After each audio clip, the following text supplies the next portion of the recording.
¿Qué tal? Sean todas y todas muy bienvenidos nuevamente. Nos encontramos en nuestro podcast, En Buenas Manos, el podcast del Hospital Luis Tisné, donde tratamos de comentar temas de la actualidad y temas que tienen que ver con nuestra acción en salud, que es muy importante. Quiero, como siempre, agradecer el lugar en que nos encontramos, en el corazón de Santiago, específicamente en el barrio Bellas Artes y en este estupendo estudio que es Caleidoscopio. Gracias a ellos por esta filmación. Hoy día vamos a tratar un tema complejo, nuevo, emergente, en una especialidad que no conocemos mucho. Nuestro invitado es el doctor Eugenio Grasset. Él es médico con especialidad de cirugía y con una subespecialidad que es la coloproctología. Eugenio, ¿cómo estás? Muy bien, muchas gracias. Muy contento de estar acá. Gracias por aceptar la invitación. ¿Podrías expresarnos primero cuál es el ámbito de tu especialidad? ¿A qué se dedica? ¿Cuál es el ámbito de un coloproctólogo? Es una muy buena pregunta, nos sale siempre a colación en las comidas familiares, en las reuniones con los amigos. Esa y por qué elegí esto. A grandes rasgos es la cirugía o la rama de la cirugía que se encarga de todos los problemas del intestino delgado, del colon, del recto y del ano. ¿Ya? En eso cabe un grupo grande de patologías, obviamente, desde trabajar junto con otras especialidades en personas que tengan enfermedades autoinmunes del intestino, pasando por, obviamente, cirugía de urgencia relacionado con estos órganos, obviamente enfermedades como las que vamos a conversar, como el cáncer de colon, de recto, de ano también, y enfermedades que nosotros llamamos benignas, en el sentido de que no son cáncer, como la enfermedad diverticular, la patología del ano, las hemorroides, las fisuras, que es lo que vemos frecuentemente. ¿En qué se distingue o uno se confunde con un gastroenterólogo? ¿Qué tiene de distinto? Somos especialidades bien complementarias en realidad. El gastroenterólogo trabaja en muchos de los pacientes de los que nosotros también podemos aportar, pero desde una visión del manejo médico y de largo plazo muchas veces de estas enfermedades. Hay una zona en donde nos comunicamos, por ejemplo, las enfermedades del tránsito intestinal, las enfermedades autoinmunes, como estuvimos conversando. Ahí en general trabajamos mucho con ellos, pero ellos se especializan además en enfermedades del estómago, del esófago y otro tipo de enfermedades del intestino delgado. Coloquialmente pensamos todos que las enfermedades del colon son hoy en día muy prevalentes, ¿cierto? ¿Quién no ha estado con un colon irritable o con una intolerancia alimentaria? Pero yo quería ahí que fuéramos centrándonos en una patología que hoy día está mundialmente siendo reconocida, incluso con un día internacional, que es la patología más compleja, a lo mejor, que es el cáncer de colon, ¿cierto? Sí. Y tradicionalmente las personas, incluso los profesionales ya mayores, pensamos que es un problema como de la gente mayor, tener un cáncer. ¿Cuál es la realidad hoy en día del cáncer de colon? Sí, bueno, eso en realidad es lo que todos aprendimos en la escuela de medicina, ¿verdad? Que el cáncer en términos generales y en particular el cáncer de colon es algo que le pasa a la gente mayor. Pero en realidad hemos visto en las últimas décadas que, al igual que en otras enfermedades, ha habido un cambio en la aparición de estas enfermedades en la población más hacia gente joven. Cada vez vemos que nos encontramos pacientes hospitalizados con cáncer de colon o que consultan a nuestro policlínico que tienen 40, 50, 60 años y que están afectados por esta enfermedad. Tanto es así que este cambio ha hecho que las sociedades que se encargan de, por ejemplo, buscar activamente esta enfermedad en la población hayan cambiado sus recomendaciones y estemos buscándolos más precozmente en etapas de la vida en donde antes en realidad no lo hubiésemos pensado. Y esto que aparece como una señal internacional, ¿cómo se da en Chile? ¿Cuál es la situación de la prevalencia del problema en nuestro país? Como bien dijiste, es un tema que se está haciendo más frecuente. Actualmente, hoy, 2025, es el tercer cáncer más importante en términos de mortalidad en Chile. ¿En hombres y mujeres o hay diferencia? Hay algunas diferencias sutiles. En hombres es la tercera, en mujeres es la segunda. Eso ha ido siendo bien dinámico en el último tiempo. Pero lo importante es que esta tendencia que nosotros estamos viendo en realidad va en aumento. O sea, nosotros distintos estudios muestran que hacia el final de la década probablemente va a ser la principal causa de muerte por cáncer a nivel mundial, y Chile sigue esa misma tendencia. Al final de la década. Al final de la década, o sea, mañana. La medicina siempre se ha encargado de ir conociendo lo que se llaman factores de riesgo, las cosas que son predisponentes. En este como cambio epidemiológico, en este como cambio de perfil que tiene la enfermedad hacia gente más joven, ¿qué factores pueden estar involucrados? ¿Se sabe algo de eso? La verdad es que no lo sabemos a ciencia cierta. No se sabe todavía. No se sabe a ciencia cierta, pero sí tenemos una suposición educada, como dicen los americanos, en donde nosotros, y en esto nadie está inventando la pólvora, ¿verdad? Sabemos que malos hábitos de vida, principalmente a expensas del consumo de tabaco, de la obesidad, de la falta de ejercicio, de dietas pobres en frutas, verduras, vegetales, en general fibra, y altos en carnes rojas o alimentos ultraprocesados, sabemos que eso está asociado no solamente a cáncer de colon, a cáncer de mama, a cáncer gástrico, cáncer de vejiga, pero cáncer de colon en particular. Oye, aquí tú dices una cosa que para mí es tremendamente importante, porque somos una población que a todos le ponemos un asado, ¿no? Claro. Somos grandes consumidores de carne roja y prácticamente en la parrilla es mala educación poner verdura y poner cosas así. Esto es bien interesante de señalar de que probablemente ciertos hábitos alimentarios están relacionados con esto. Tan importante es, y en realidad hay tan poca duda al respecto de que los hábitos alimentarios tienen influencia en el cáncer, que la Organización Mundial de la Salud pone las carnes rojas y los alimentos ultraprocesados como las cecinas, el jamón, a la misma altura que el tabaco, el arsénico y las sustancias radioactivas. O sea, no hay duda que esto produce cáncer. Tú dices a la misma altura como factores de riesgo. Exactamente. Qué interesante eso, me parece, pero tremendamente significativo. Yo, saltando en un poco las pautas que habíamos elaborado, mira, imagino que la percepción de la población en relación a su comportamiento como alimentación tiene que ver con otras esferas probablemente, la diabetes, la hipertensión, el sobrepeso, y esta señal respecto de patología oncológica me parece sumamente importante. ¿Tú crees que ha sido suficientemente enfatizada o todavía estamos más bien vinculados a la complicación médica, por así decirlo? Ahí yo tengo una opinión que en realidad es bien personal. Este tema como de la emergencia del cáncer como un problema de salud pública lleva menos de 100 años, ¿verdad? Claro, y nosotros vemos que la discusión por muertes de causa infecciosa, lo conversábamos de los próceres de la medicina, ¿verdad? Las muertes por causas cardiovasculares ya en los 80 no había ninguna duda de que este era un problema de salud pública de manera muy importante en Chile. Y el cáncer es algo que nosotros hemos visto que aparece en la medida que la vida de las personas se prolonga en el tiempo. Claro. Ahora vivimos 80 años en promedio en Sí. Chile. Y vemos estos cambios en las condiciones en las que vivimos, que pasamos de desnutrición, obesidad y ahora una alimentación que es poco saludable y que nos está enfermando precozmente de cáncer, además de otras cosas. Pero yo creo que hay poca discusión pública del impacto que tienen estos hábitos de vida en nuestra salud. Se habla mucho del tratamiento, de poder acceder rápidamente a la quimioterapia, a la cirugía, que obviamente es un tema muy importante, pero que en términos globales le hace poca mella a la mortalidad por cáncer a nivel global. Y nosotros vemos que la avalancha de cáncer está pasando por encima de lo que nosotros estamos logrando tratar en cánceres que aparecen en la población. Y probablemente todo esto que tú señales ha pasado en muy poco tiempo, ¿cierto? Un par de décadas nada más. No un tiempo suficiente como para educar y avanzar en esos aspectos. Así es. Eugenio, cuando uno tiene síntomas atribuibles a una patología tan compleja como esta, ¿qué síntomas deberían alertarnos? Como para decir, chuta, esto no es solo que me hinchó, que me cayó mal la comida, o que me pasé en los tragos, o que combiné, como decían en el campo, comidas contrarias. Exactamente. ¿Cierto? ¿Qué síntomas deberían alentarme?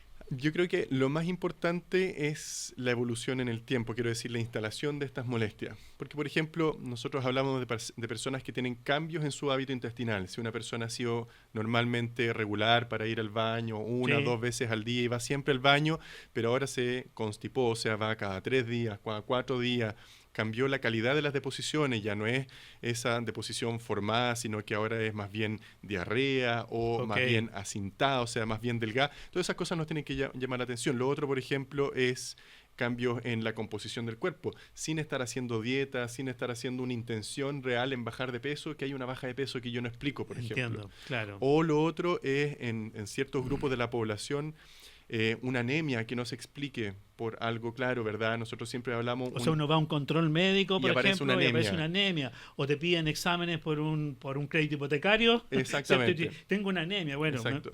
Todas esas cosas son... algo está pasando en tu cuerpo que no se explica simplemente por cambios en el hábito de tu dieta o porque mezclaste alimentos, porque en general esas cosas duran un tiempo, un par de días, una semana y después vuelves a la normalidad. Si es que esto se sostiene un par de semanas o meses y se mantiene en el tiempo, ojo, ese es un llamado de alerta que algo está pasando.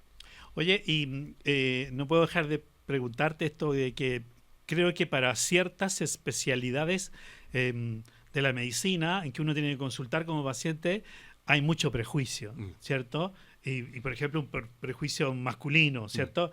Te van a examinar de una cierta parte, ¿no? Lo vemos con los urólogos. ¿Cómo manejan ustedes en la especialidad, en el detalle, para que las personas se atrevan?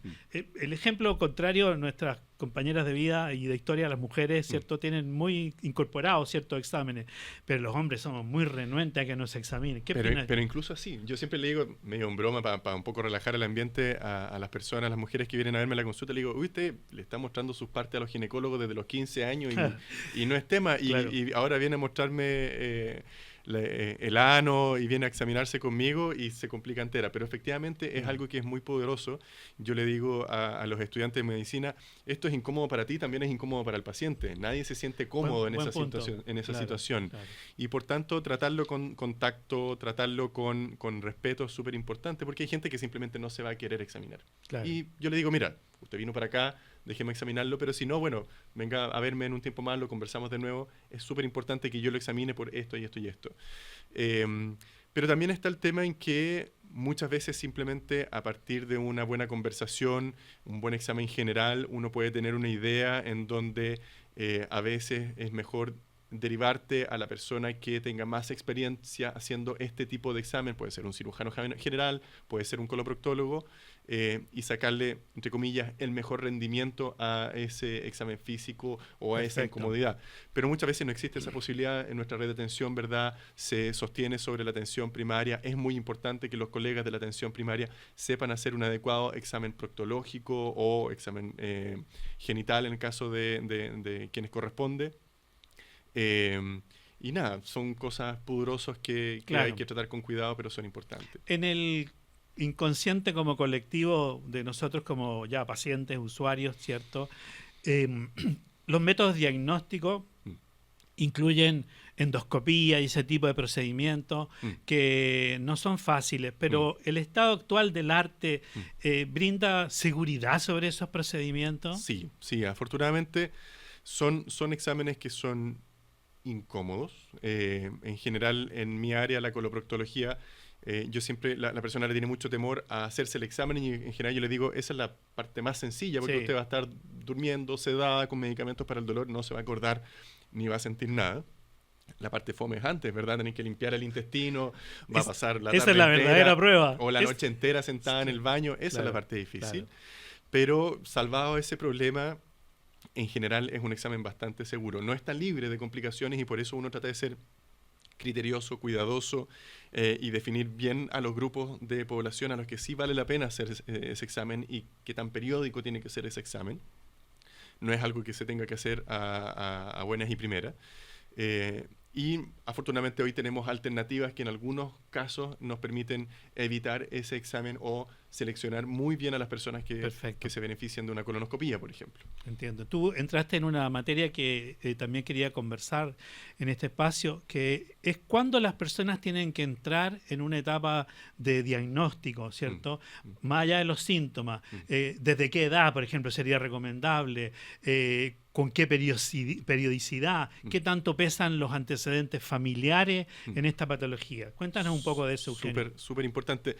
Bueno, dentro de lo bueno que tiene esto malo del cáncer, por ejemplo, es que si nosotros lo encontramos en etapas tempranas, tiene una súper buena alternativa de tratamiento, en general a costa de poco riesgo y poca morbilidad para los pacientes, con muy buenos resultados oncológicos de poder curarse del cáncer.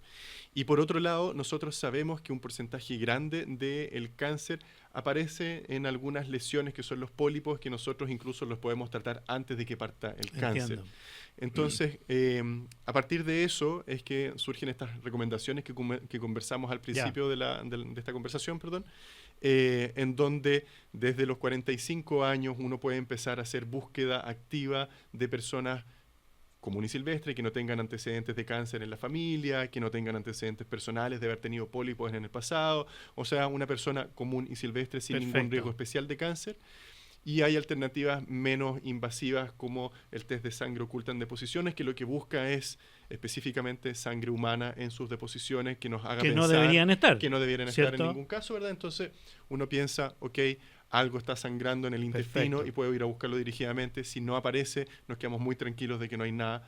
O en estas personas que tuvo una madre, un padre, un hermano con cáncer, en donde nosotros sabemos que esa familia tiene un ambiente que lo hace más susceptible a tener cáncer, probablemente a esa persona vale la pena ir a hacerle una colonoscopía y ver si es que tenemos estos pólipos o lesiones que pueden transformarse en cáncer con el paso del tiempo, 5, 10, 15 años, y tratarlo incluso antes de que aparezca el cáncer. La medicina moderna está llena de protocolos, seguimientos, hablamos del estado del arte. Lo que hoy en día hacen una unidad en el hospital nuestro está acorde a las recomendaciones internacionales, a los estándares, y a su vez esto incide en el pronóstico global de la patología. Mucho, mucho. O sea, como comentaba anteriormente, si yo identifico un cáncer precoz, superficial, por decirlo de alguna manera, yo incluso lo puedo tratar sin necesidad de tener una cirugía, sin necesidad de tener quimioterapia, sin que tenga que ir a radioterapia, con la misma colonoscopía yo puedo tratar. O sea, podría ser así de efectiva el procedimiento. Así de efectivo. Y esos recursos, obviamente, cuando nosotros identificamos lesiones de ese tipo, se puede hacer y tiene muy buenos resultados. En nuestro servicio, en nuestra unidad, hemos trabajado mucho eso durante los últimos años en poder coordinar con los colegas y con la atención primaria maneras más rápidas de comunicación y de traslado de estos pacientes, búsqueda activa en la población de cáncer en etapas tempranas o precancerosas incluso, y había un trabajo muy intenso del nivel primario, del nivel secundario a nivel del CRS y de nosotros en el TISNE de coordinar esto, un poco guiándonos sin reinventar la rueda, ¿verdad? Entiendo, esto ya se ha desarrollado en otros lugares y nosotros estamos subiéndonos a esa tendencia. ¿Y tú consideras que en base a lo que hemos ido y tú nos has ido comentando esta patología, que también constituye una preocupación a nivel de las autoridades, de quienes van dirigiendo un poco las políticas públicas, este ámbito de la patología? Sí, esto sin duda es un tema que se viene discutiendo hace muchos años. Mira. No es fácil ponerse de acuerdo en términos de cuándo, quiénes, cómo y cómo se va a pagar este tipo de estrategias, porque como pasa muchas veces en salud, esto es una apuesta a largo plazo, ¿verdad? Si nosotros logramos instalar adecuadamente una política de búsqueda y de tratamiento precoz del cáncer o incluso de lesiones precancerosas, yo no voy a ver los resultados hasta 10, 15 años más. Mucho tiempo después. Entonces, cuesta muchas veces instalar eso, a pesar de que hay una claridad y una conciencia de que es el camino en el que tenemos que avanzar. Eugenio, nosotros a nuestros invitados, finalmente les pedimos una recomendación respecto de una mirada desde su especialidad y para el tema que hemos venido conversando. ¿Cuál es tu recomendación? Yo creo que, bueno, espacios como este, ¿verdad?, en donde nosotros ayudamos a difundir la voz de estos temas que son tan relevantes desde mi especialidad y desde la salud en general, tienen que ir orientados, creo yo, a las cosas que pueden tener impactos muy relevantes. Y por eso conversábamos al principio de qué cosas sabemos que producen cáncer, por ejemplo. Claro. Y no es solamente que produzcan cáncer, producen enfermedad diverticular, producen diverticulitis, van a empeorar tu salud en términos de la capacidad de tener una vida saludable, plena, larga y de forma autónoma hasta grande, bien avanzada la edad. Y estas recomendaciones que a veces suenan como ya una canción repetitiva, coma saludable, coma frutas, coma verduras, evite la comida chatarra, es tan importante. Es difícil poder demostrarle a una persona el impacto que puede tener en la salud y especialmente en las mujeres. Yo digo, tú como dueña de casa, eres la encargada de la salud de tu familia, porque finalmente, aún en nuestra sociedad en donde la mujer tiene un rol preponderante en definir qué es lo que se come, qué es lo que se compra, cómo se va a alimentar los hijos de esa familia, cómo se van a alimentar los padres de esa familia que viven ahí mismo todavía probablemente, es fundamental el rol de esa persona en la salud de su grupo familiar. Y nosotros vemos que muchas veces personas que vienen con dolor recurrente, porque tienen divertículos, porque han tenido una, dos, tres crisis de divertículos, cuando logran hacer estos cambios en su hábito de vida, evitan una cirugía, evitan una consulta en la urgencia, evitan tener que quedar con una bolsa, una colostomía, con las deposiciones en el abdomen, por culpa de que tuvo la última crisis que ya no se pudo resolver y tuvo que ir a una cirugía de emergencia. Un cuadro agudo. Nosotros vemos personas que evitan cirugías a partir de cambios en su hábito de vida, ¿ya? Y eso es fundamental, Y obviamente en aquellas personas en donde aparecen estos síntomas o cambios en su cuerpo que nosotros conversamos, baja de peso que no se explique, cambio en tu hábito normal para ir al baño, diarrea o constipación, anemia o algún otro hallazgo que te llame la atención en las deposiciones, vayan a su médico de familia, vayan a su red de atención primaria, vayan a su consulta, a su médico que los atienda regularmente y pidan que los evalúen por eso. Eugenio, ha sido un agrado conversar estos temas, a pesar de lo complejo que son, pero para ir poniendo los acentos donde corresponden. Tú hablas de un cambio cultural, de un cambio en la conducta, ¿cierto? Y ahí estamos todos involucrados, ¿cierto? Es una petición transversal, más hoy en día en que a lo mejor la constitución como de las familias es distinta, es amplia, los espacios de alimentación hoy en día son compartidos también, los colegios, los hogares, la instancia del trabajo. Entonces, claro, detrás de una patología hay la necesidad de un cambio estructural, organizacional, y me parece que esa es como tu recomendación de fondo, digamos, y me parece pero espectacular escucharla de quien está en el tema, ¿ya? Quizás si pudiera ser un ejemplo que no es mío en realidad, pero para poder dimensionar este problema. En Chile, 1 de cada 4 personas va a tener cáncer antes de los 75 años. 1 de cada 4. 1 de cada 4. O sea, cuando se siente a cenar hoy día con su familia, mire su familia, uno de ustedes va a tener cáncer antes de llegar a los 75 años. Y el próximo cumpleaños la familia vea su grupo familiar porque 1 de cada 10 va a morir por cáncer. Así de importante es. Así de importante. Yo te agradezco muchísimo que estés con nosotros. Este podcast en buenas manos tiene esta idea: llevar los temas, acercarlos a nuestra comunidad, a nuestros funcionarios, a nuestros usuarios. Así que te damos las gracias por acompañarnos. Encantado. Nuevamente gracias a quienes son nuestros anfitriones, Caleidoscopio.